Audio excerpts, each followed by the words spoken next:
2021, baby.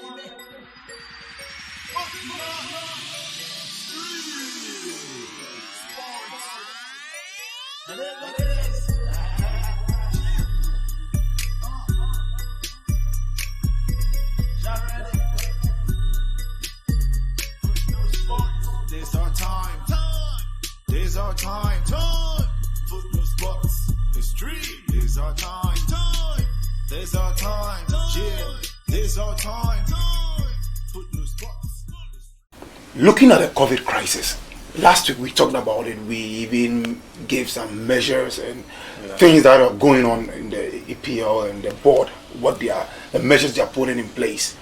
But you could see still like the COVID is at its peak and it's rising day after, and like you could see most matches are being postponed.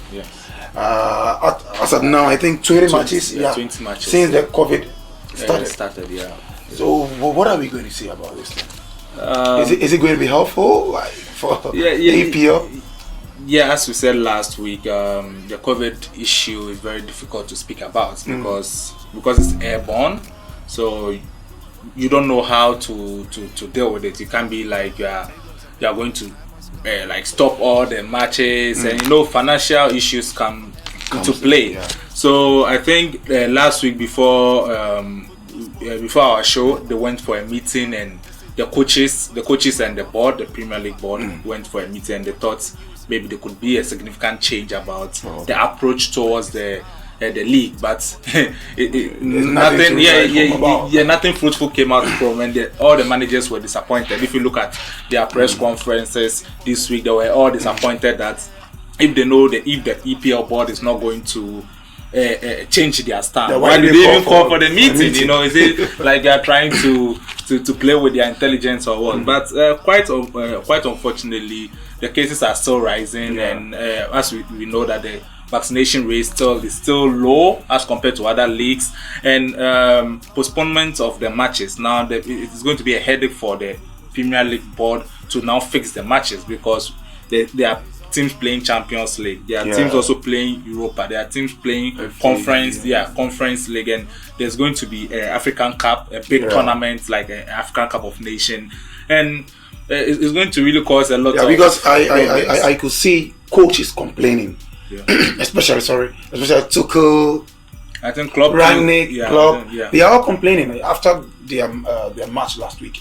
They are all complaining bitterly that they've talked about this thing and they don't know the reason why they are still continuing with it. At least they need a break, a week or two for them to calm the situation and see how things are going to be like. But still, the board insists that they have to continue playing the game. Basically, we all know that 26 Boxing Day is a very big tradition and festive season for English football. So we're now trying to take a balance between festive season, the tradition, and the health of the players, and the new phenomenon we know as COVID. So they're trying to now strike a balance between the two, and I don't know, maybe money over health of the players, or like enjoyment over the health of the players, and they took the side of the festive season of the Boxing Day matches, and I think they played. It was successful. They played all the matches went on. Some of the matches were still postponed and all that against like Liverpool's game and all that. But what can we say? I think life must move on, but we need to tread cautiously in the future. Alright, viewers, if you're watching us this Footnote Sports stream, and we always tell you anytime we take our seat, we bring you the details of what is going on around the football world. Once again, I'm Mark Wells, and you can call me MC. And now with me, Abeku, as usual, Abeku. Thank you. I thought today you were going to thank you for coming. You always make it to our show, and we are grateful for Footnote Sports stream. We are grateful that you always make it to our show. I'm honored. So, viewers, once again, if you are watching us and you are new to this channel, please click the subscribe button and hit the notification bell, so that anytime we upload a video, you will get notified. And viewers, please like this page and comment, and also keep sharing. And viewers, please, we are going to bring you something extraordinary coming next year, that is in 2022. And also, Merry Christmas to you all. We are thankful, we are grateful for following our channel, Football Sports Extreme. And please don't stop following us. Keep following us. And we are going to give you great content, better content, something that you are going to enjoy every day. Also, please, once again, T-Touch Events is telling you, if you want your weddings, engagement parties to be decorated, don't hesitate to contact them on 054-921-7346. 054-921-7346. T-Touch Events, your number one event planners. Just don't hesitate to call them. They will be at your service. Okay, so viewers, these are the headlines today we're going to discuss. We're going to look at the COVID crisis leading to matches postponed, and also the top coaches. Talking about Pep, Rangnick, Tuchel, Klopp, and Arteta. We're going to discuss these coaches a little bit. It's like all the time we talk about the review of the matches. All the time we don't dive into the coaches' deals. But today we're going to look at them. And it's quite a time that we focus on the coaches. And also we're going to look at the individual players like Mohamed Salah. We're going to look at Ronaldo and also Lukaku. These three players today we're going to discuss them. And that is why I have Abeku with me, and we know there's Mohamed Salah, so definitely he's going to say something trifle about Mohamed Salah. But I know Abeku is not a biased type. He's going to give us a vivid account of all the players and the coaches. All right, so back to the studio. Abeku, let's start. We started with the COVID crisis, but so I just want us to start with the coaches before we will come back to the COVID crisis later on. Cool. So let's look at the coaches first. Let's take Pep Guardiola. Now he's topping the league. We know Pep is a tactical coach and a technical coach as well. And you know Pep never disappoints. Yeah. But what is expected of him is winning the Champions League with Man City. That is one thing that he's lacking. And I think he wants to win it badly. Yeah. I could see he's seeing it from this perspective that how can Tuchel come in and just win the Champions League.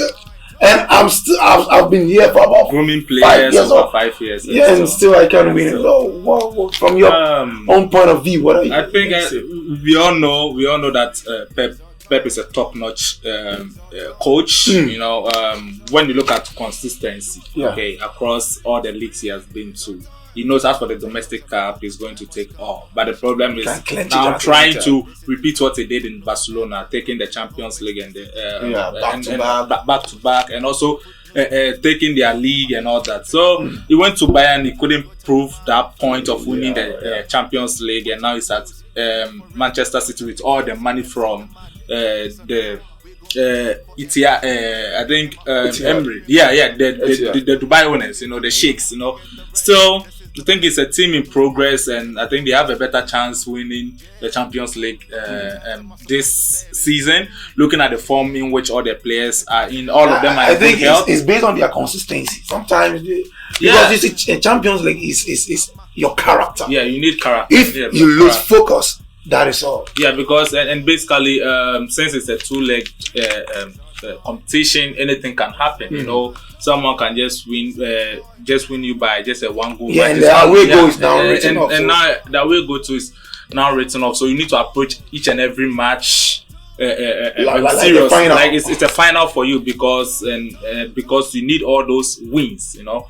So Pep in the league is doing well so far. He's the best manager in this particular month of December. I wouldn't be surprised if he wins the manager of the month. And the players are on fire. He has all his players are fit, apart from Mendy, who has this case off pitch case. They are healthy. They are on form. Everyone is scoring. Anyone that give them the opportunity, everyone is playing to their maximum best. And they're on top of the league, and you can't dispute that they are one of the best team or the best team in the EPL at the moment. So I think Pep is doing a great job with his team.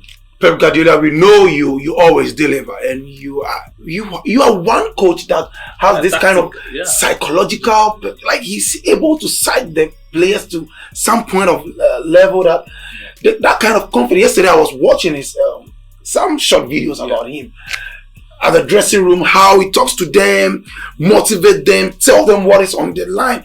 I think it was a comparison between Mourinho and Pep. The two of them have some kind of quality, like some slight qualities. Basically that's what we're trying to. That's what we're trying to say that from Oli. That's what we're saying, that we are not getting, or we thought Oli wasn't giving the Manchester United players that kind of encouragement, motivation in the dressing room, you know, because the manager even standing at the touchline is kind of a little bit down and kind of depressed and all that. But you know how Pep Guardiola is, like he's all his answers and he's trying to let you guys be in position and he makes sure that the players are listening. Everyone is enthusiastic that what you are doing on the pitch, even though you are having your bad day, you are better than someone.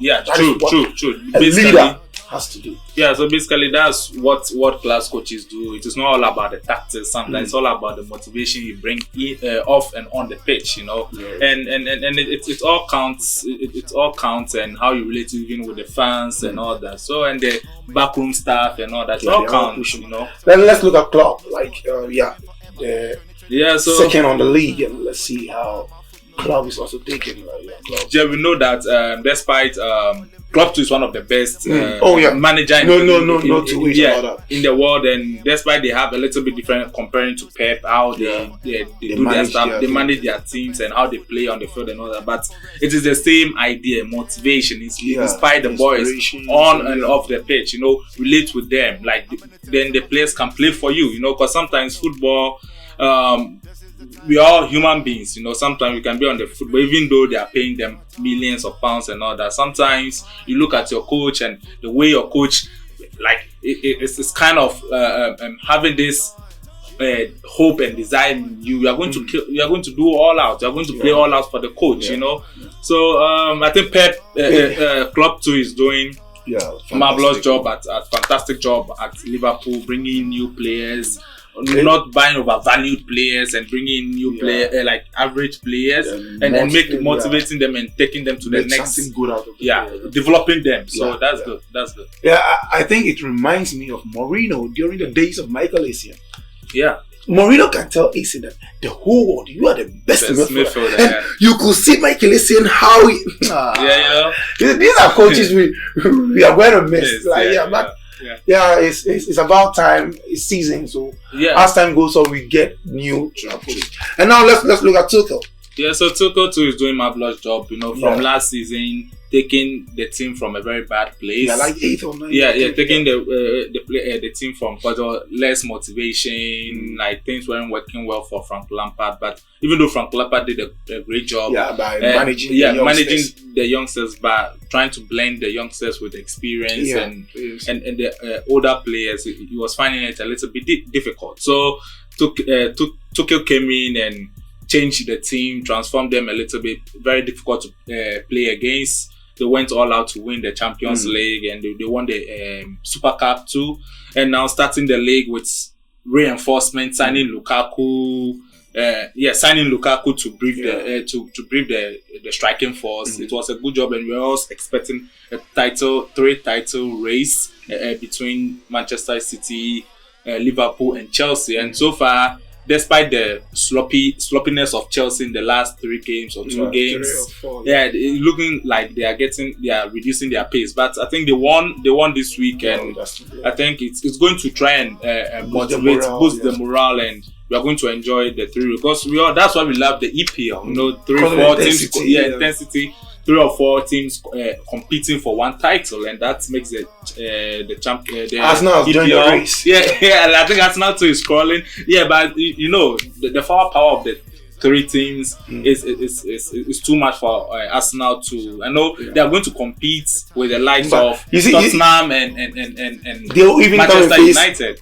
Liverpool, Chelsea again. For the second round, and they are definitely looking at they have super youngsters from at Arsenal, but sometimes you need more technicality. Yeah, we have more youngsters and youngsters. Youngsters and youngsters. So basically, even though they are performing good, they still can't reach the level of Liverpool, Chelsea, and Manchester City at the moment. So basically, they might settle in for fourth or fifth. But let's see how it goes. I'm just hoping they make it to Champions League. Let's see, like, because we want to see what Arteta can do with the youngsters in the Champions League. And interestingly, Tuchel too is not complaining again. It looks like most of the players are coming back from injury. No, he complained in the last because I think I was watching all the coaches press conference after the match, the post match, because they were all saying the same thing, virtually the same thing about the board. The matches and not, but because they were calling for at least a week or two break so that the players.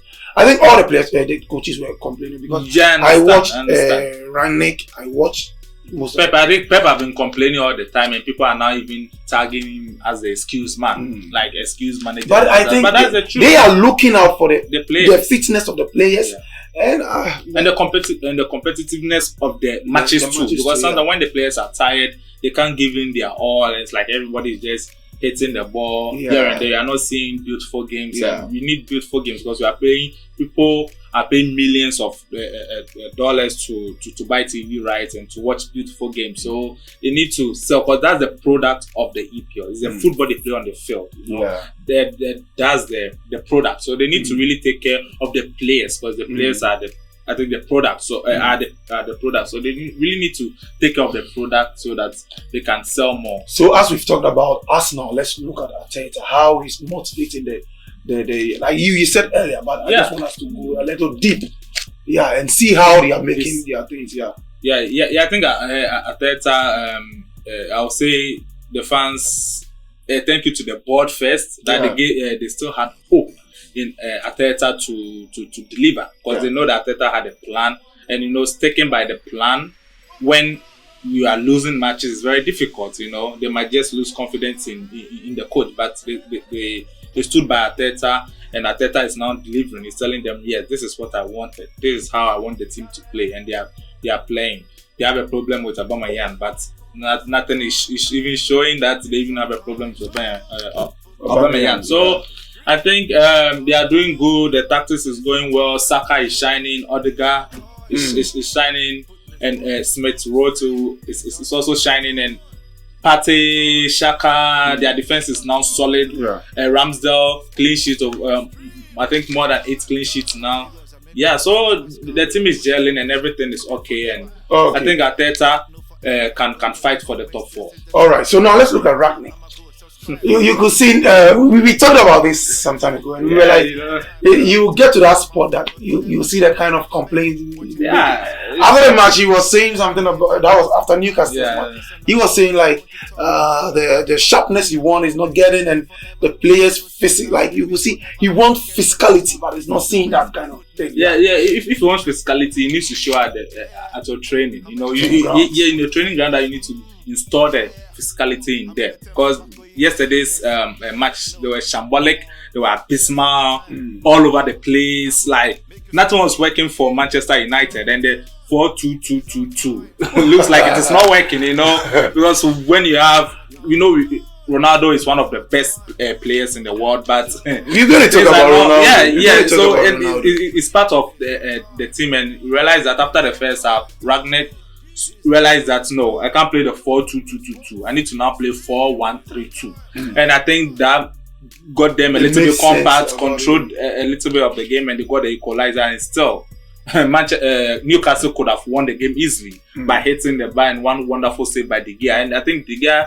is their best player so far in this season, because the marvelous saves and keeping them in matches, securing points for them and all that. And the same mistake Newcastle did, because their first round, that's the same mistake. They had control. A lot of chance. They had control, but you should have learned from your first round. Then the second round, you know that no, we did this, and you are even the first people to even score. Yeah, and you could have taken advantage of it. We know that Newcastle has good players, like average players, apart from Maximat and other Wilson, Callum Wilson, and Joe Lenton, and all that. Like they have a decent squad, but you know they need to.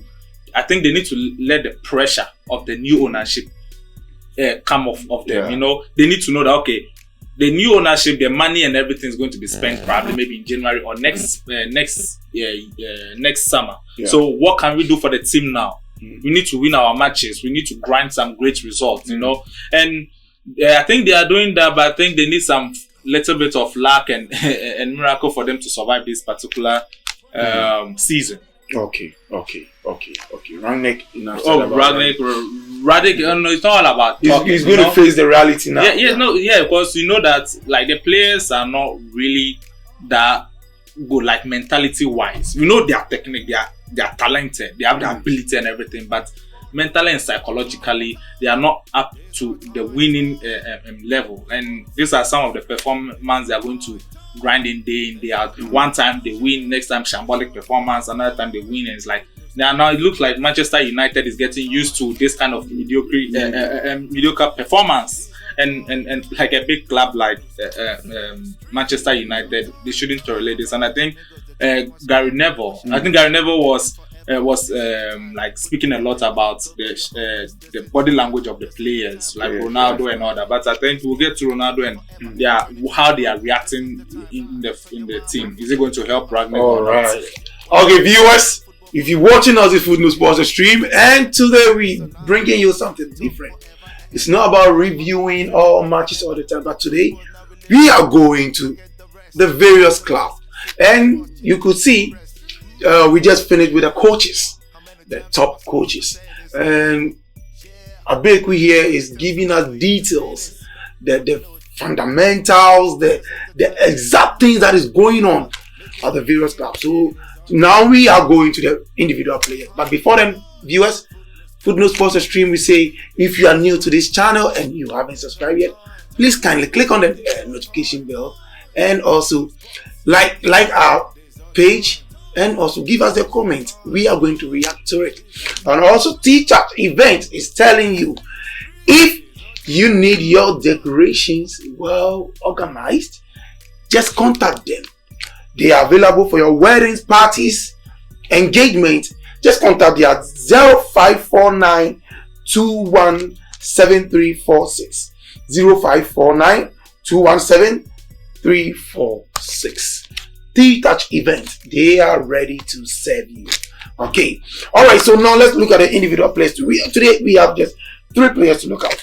Looking at Mohamed Salah, and we are going to look at Ronaldo and Lukaku. But first, let's start with Mohamed Salah. He's doing fantastic. Yeah, he's doing fantastic. So far, he's the best player in the world right now. And looking at his goals, why didn't they add him to the? No, but we know Ballon d'Or was for last season. So we are hoping this season. This season, like he's so far so good. He's the best player. Let's hope at the moment. He keeps he does something with Egypt. Yeah. So basically, even if he gets Egypt to the finals. He's going to push him. Yeah, he's going to. Liverpool wins both the Champions League and the EPL. I like the dreams. You are dreaming high. It's not about dreams. It's all about the performance. So there's a song saying dream big. So I know you're dreaming big. Yeah. So back to Salah. So far in the EPL, he has grind 15 goals, 9 assists. He's the top scorer when it comes to assists. So he's the top assistant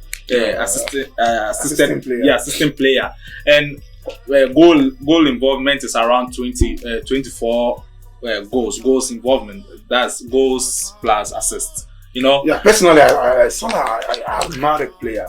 Yeah, and he's doing certain record upon record. We just hope that he keeps the pace. He keeps the pace. And I think one issue I'm having now is about the contract. I don't know why Liverpool is taking long to extend his contract. You know, Salah is hoping that he wants to play for Liverpool, and the board. So I don't know what they are delaying. Give the man whatever money he wants. He's the same as what's the name? this defender, Chelsea's defender, what's the name? Rudiger. Rudiger. They say now, I don't know what is wrong with the clubs. I don't know. Give him whatever money he wants. Sometimes, no, I understand. No, I understand. But you see, the reason why I'm chipping in with Rudiger is that when Tuchel came in and Thiago Silva, you could see he has shaped the defense that you could see the real Rudiger. Yeah. Rudiger is performing marvelously. And I'm scared that when he leaves to Real Madrid, it's going to be because he might think, oh, now I'm on form. Yeah. But when you get to Real Madrid, you're not going to get the same Thiago Silva to be covering your back, the same Christensen to be covering, the same Chalobah to be covering your back. True. You see, so you should be a little careful about the deals you are going into because Hazard thought, oh, I'm going to Real Madrid with injuries upon injuries. Yeah. So basically, I think I don't know what to say yet that will change Rudiger's mind. It looks like it's almost done there. But I think Liverpool. I think Mo Salah still has 18 months on his contract, 1 year, and I think 6 months. 1.5 months. But such a player, you don't want to wait him to get give him like 2 years to. And ever since he came over 4 seasons now, he has scored more than 20 goals per season. So meaning it is worth paying the money. He needs to be part of the top paid players in the world because he's one of the top players in the world now. I don't think Liverpool should let go of Salah and money. Because these two players, their impact in you should Liverpool hold them great. for like a couple of 2 years or 3. Then after that, you can get partners with them. But for now, I don't think you should leave them. And I think maybe the board will come to their senses if they go on the AFCON. And Liverpool is not performing well. That would be like, oh, okay, these players are very important for us, and we are going to give them any money that they ask for when they return. But I don't hope that things get bad for Liverpool because we need to still get put things in place. Get in touch. But I think Mo Salah should deserve all the money he wants, and he's the best player in the world at the moment. Okay, so now let's look at the great Ronaldo. How is his performance at Manchester United? Is it working out? Like moving from Juventus to United, is it working out? Because even their previous game with Newcastle, you could see he's making the effort, he's making the rounds. We know Ronaldo at your front, he's going to give you at least not less than a goal. He can give you something. Even at least a shot on target. Yeah, he's going to at least put defenders on their toes. But I don't know if their defense is relaxing or the midfield is not working. We don't see the connection. So what do you think about Ronaldo's? Ronaldo is frustrated. You can all see it, and he can't hide it anymore. Even every match, I think for the past 5 matches, anytime they finish playing, he just walk straight to the dressing room. What kind of message are you trying to send across? You know that when performances are not bad, you are one of the greatest players on earth, and you are not happy because you all know that Ronaldo likes winning and he loves winning. And if things are not going well, it impacts his psychological, his psyche, and that's not what we are all looking for from Ronaldo. But no one sent him to go to Manchester United. You could have gone to Manchester City and you could be competing for Champions League. You could be putting like a real position to win the EPL again. Also, win Carabao Cup, I think FA Cups and all that. You are guaranteed 3 cups that you could go to the semi-final, but you decided to go to your old club and then be like, you are back and all that, legend and all that, but we know that it doesn't have to prove any point to any one like in this world again, but you see that was talking about it.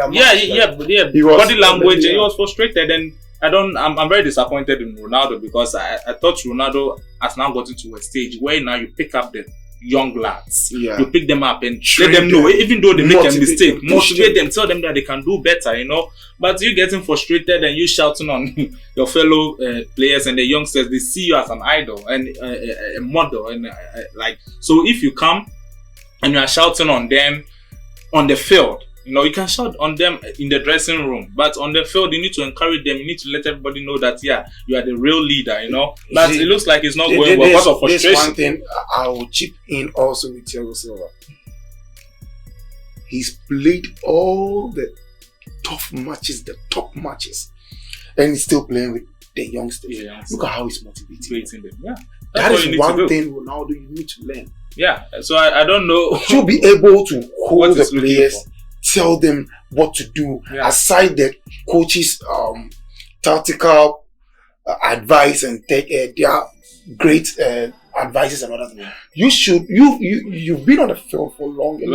You know the size of the pitch. You know everything. So you should at least direct them, motivate them, encourage them, than being frustrated. Yeah, and shouting here and then and like all over the place. But I think I'm going to applaud Cavani. You know, Cavani came and was motivating them boys. You know, because we know that when you take Ronaldo, you take Bruno. Despite Maguire is the captain, but we all know that he's not an experienced player like that. So looking at these two players, they are the top players for Manchester United, and all the teams are looking. Apart from Cavani, we know that Cavani is in all different world, and we all know what he can do. So I think Cavani is doing the job which Ronaldo or Bruno should be doing. He's motivating the young lads on the pitch, because that's the most important time. You getting frustrated should wait at the end of the 90 minutes. But Ronaldo, once again, I don't know, but I think it's a very bad choice. Yeah, it's a very bad choice. You shouldn't review that kind of anger. Yeah, and you should let them know that despite what we are doing, we still have one person who we know we can lean on. That when it comes to difficulties, when it comes to things not going well, we can look at Didier Ayew during the under-20 World Cup in Egypt. Look at what he did. He motivated, and at the end it paid off. That's it. As a top player, you need to. What else can you do apart from showing your talent, showcasing your talent? The only thing you have to do is to motivate the young lads, motivate the players. But to sum all up, it's leadership. To sum all maybe up, it's also lacking that. I think maybe that is what it's lacking. Yeah, basically, you can be a great player, but you will definitely lack something. Yeah. I guess. So to sum all up, as I'm trying to say, no one sent him to go to Manchester United. You know, you could have just gone to. You are another thing. Yeah, so I think he's getting what he deserves. All right, so let's look at Lukaku. Yeah, back from injury and COVID. Coming up with a fantastic display against Aston Villa. You could see, like, when he came up, like, all his touches, all his driving, everything that he did was on point. Yeah, especially the goal. Look at how he hit the ball and see how he was pulling the defenders and all. That is his style of play. Yeah. Now I'm hoping that from this game, Chelsea players they will know his style. Because what he wants is just put a ball there, I'll go with the defender. Yeah, and he has pace. And he has because he even said that. He said, I want people to try me. Yeah. Just try, put it there, I will deliver. But so Chelsea also, we want to do that short passes before we get to the 18 yard. Come on. By that time, he hasn't found his position. Yeah. So I think that's the job of the coach to play. To set up the team to favor Lukaku, because he's one of the experienced player up front, you know, and he worth a lot of money, so you need to let him deliver. You need to utilize him for the 3 points. He came in, he trusted Lukaku. Lukaku also proved the point to Tokyo that I can do it. You bought me over 70 million, and I'm here to deliver, and I'm going to deliver. And they delivered, and Chelsea won, and Lukaku is back on track. Let's see how the next game pans out. Okay. So you now said about the players. But that was a shocking news. That was yesterday. Yeah, when I saw it on, I think one of the GTV and also other sporting channels were talking about it. Yeah, I think ESPN all the networks were talking about it. Yeah, they were talking about the Algerian football, Sofiane Luka.